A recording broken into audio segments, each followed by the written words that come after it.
전 세계에서 가장 많이 팔린 PC게임, 2020년 전 세계 모바일 게임 매출 1위, 150여 개 국가에서 모바일 다운로드 1위, 글로벌 누적 다운로드 10억 건, 미국과 중국에서 동시에 히트한 유일한 게임, 배틀그라운드가 상장한 탁?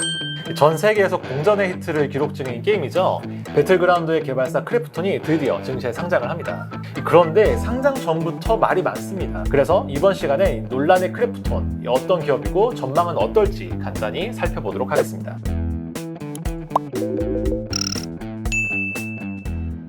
크래프톤의 시작은 2007년 설립된 블루홀 스튜디오라는 이름의 작은 게임 개발 회사였습니다.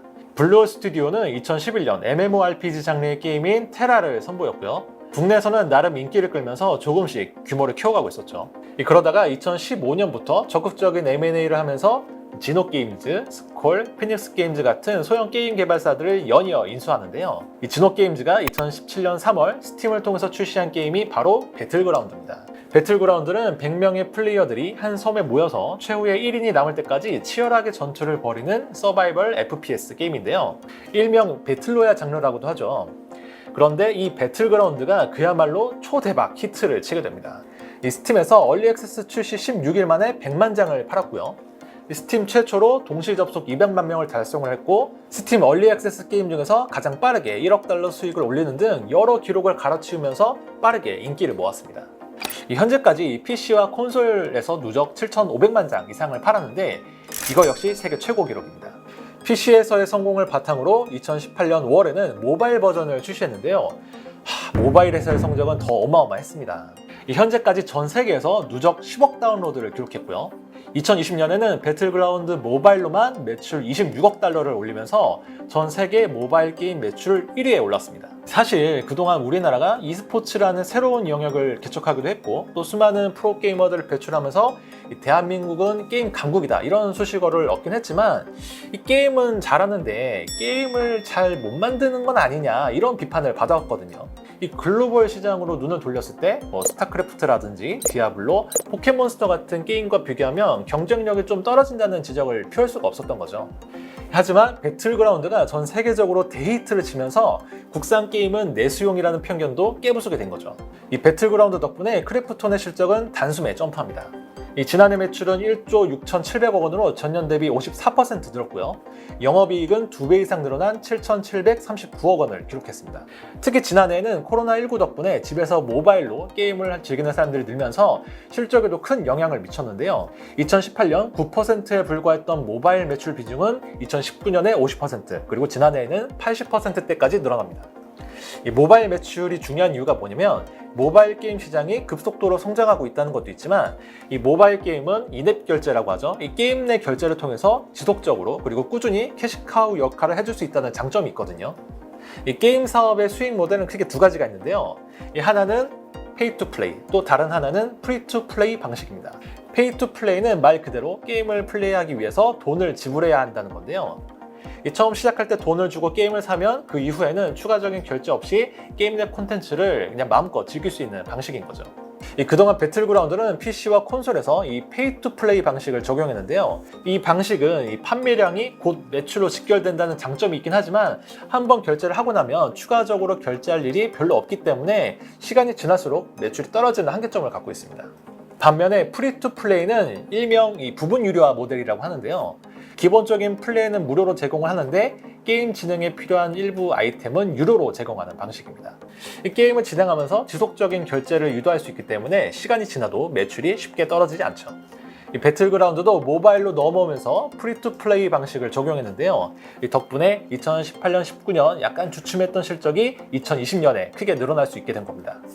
물론 모바일 비중이 늘고 매출이 크게 늘어난 데에는 중국 시장의 역할이 매우 큽니다. 이 크래프톤은 세계 최대 모바일 게임 시장이라고 할 수 있는 중국을 공략하기 위해 배틀그라운드 모바일의 중국 버전인 절지구생을 출시했는데요. 중국에서 게임을 출시하려면 중국 정부의 판호를 받아야죠. 그런데 중국 정부가 이 판호 발급을 차일피일 미루면서 결국에 이 절지구생은 제대로 시작도 못 해보고 2019년 5월 서비스를 종료하게 됩니다.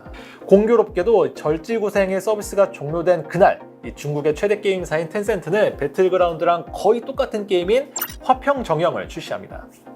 이건 누가 봐도 사실 같은 게임인데 두 회사는 서로 약속이 난 것처럼 이 두 게임은 서로 관련이 없다 이렇게 부인을 했죠. 이 화평정영은 배그와 관련이 없다 이렇게 부인을 하긴 했는데, 이상한 일은 이 화평정영이 출시된 이후 크래프톤의 실적이 급증했다는 겁니다. 그냥 우연의 일치였을까요? 그런데 이번에 크래프톤이 상장을 하면서 두 게임 간의 상관관계가 밝혀지게 됩니다. 크래프톤은 증권신고서를 통해서 당사는 중국 시장에서 텐센트가 개발하고 중국에 서비스를 하고 있는 화평정영에 대해 테크놀로지 서비스를 제공하고 수수료를 받고 있습니다 라고 밝힌 거죠. 이 다른 게임이라고는 했지만 테크놀로지 서비스라는 명목으로 로열티를 받고 있었던 겁니다. 이유에 어찌됐든 이 크래프톤은 중국 시장 우회 진출에 성공을 한 거고, 덕분에 이 떼돈을 벌 수 있게 된 거죠. 이 텐센트는 중국 이외에도 배틀그라운드 모바일의 글로벌 퍼블리싱을 맡으면서 크래프톤과 전략적 제휴 관계를 맺고 있는데요. 또 텐센트는 자회사인 이미지 프레임 인베스트먼트를 통해서 크래프톤 지분 15.35%를 갖고 있는 2대 주주이기도 합니다. 자, 지금까지는 크래프톤의 과거와 현재에 관한 이야기였고요. 이제는 앞으로 어떻게 될 것인가를 봐야겠죠. 기대점과 우려점을 함께 살펴보도록 하겠습니다. 우선 가장 기대되는 부분은 배틀그라운드라는 강력한 IP를 갖고 있다는 점이겠죠.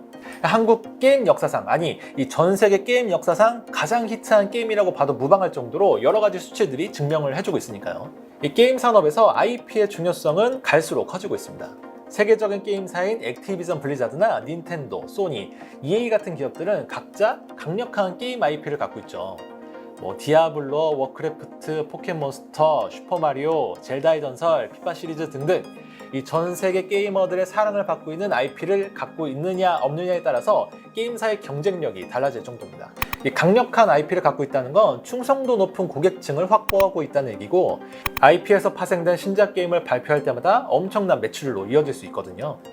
IP는 게임에서 그치는 게 아니라 영화, 애니메이션, 웹툰, 소설 등 다양한 종류로 확산하면서 매출도 더 확대될 수 있습니다.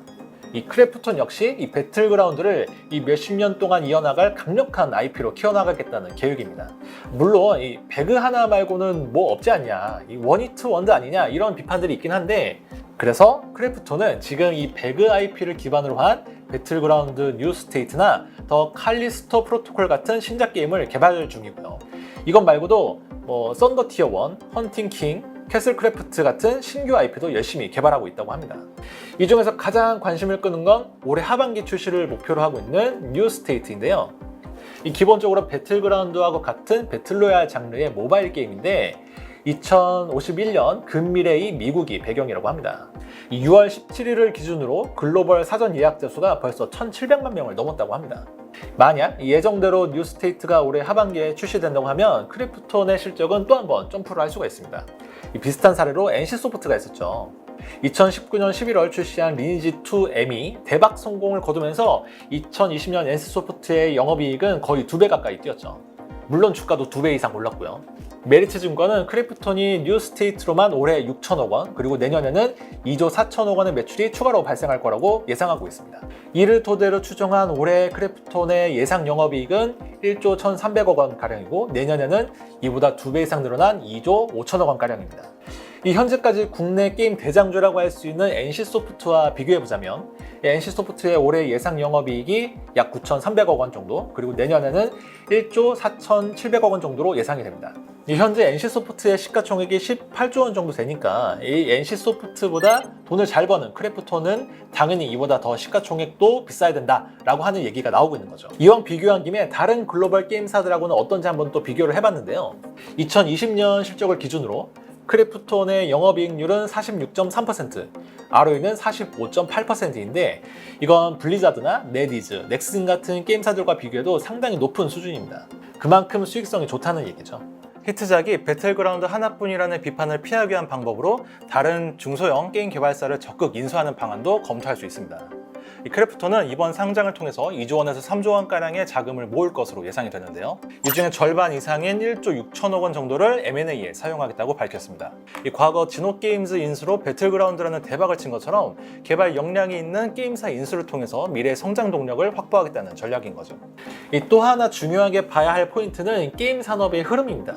최근에는 메타버스라는 테마가 떠오르고 있죠. 배틀그라운드는 고품질 그래픽을 통해서 현실과 유사한 형태의 가상 공간을 게임 속에 그대로 구현하고 있다는 점에서 메타버스로서의 발전 가능성이 높다고 볼 수 있습니다. 이 또 메타버스의 대표주 가운데 하나가 미국에 상장되어 있는 로블록스인데요.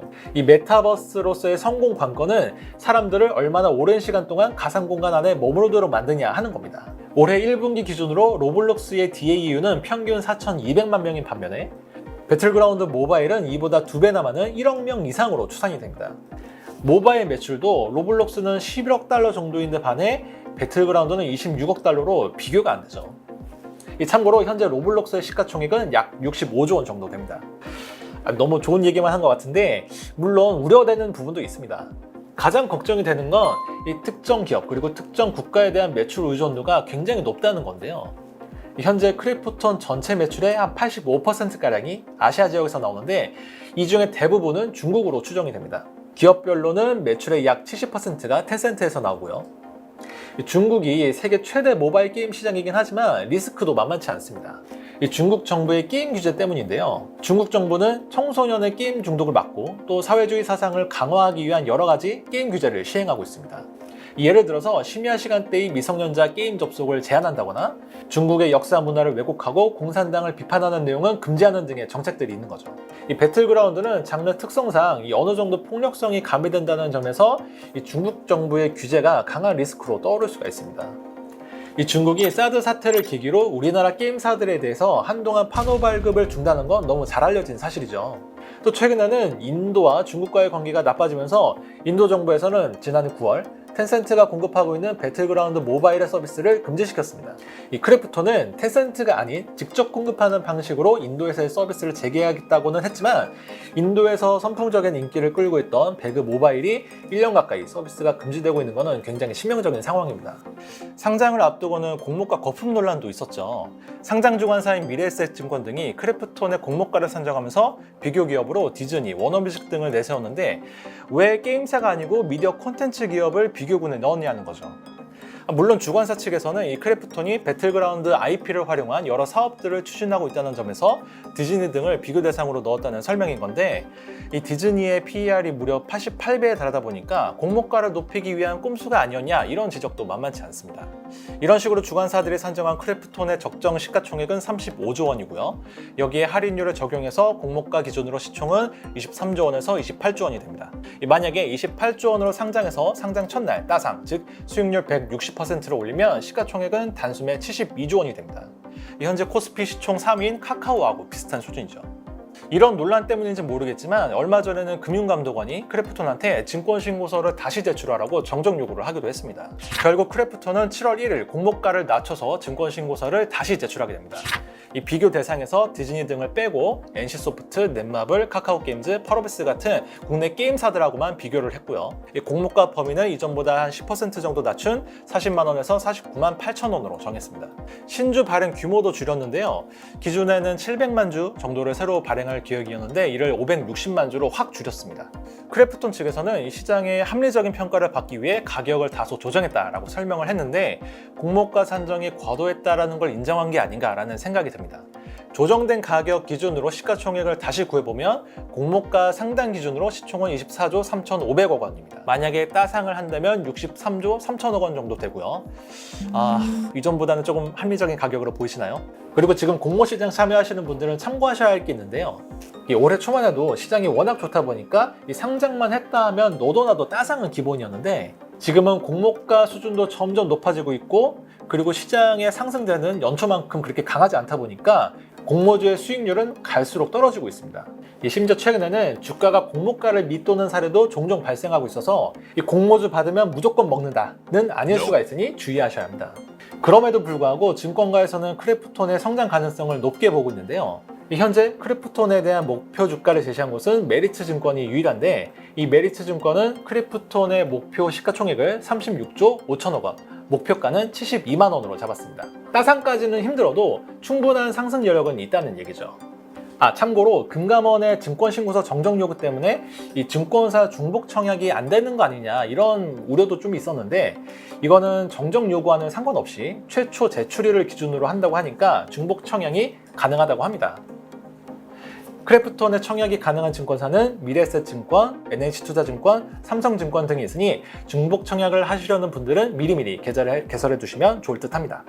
크래프톤 투자에서 돈 좀 버시게 된다면 저녁엔 치킨 어떠신가요? 재밌게 보셨다면 구독과 좋아요도 부탁드립니다. 감사합니다.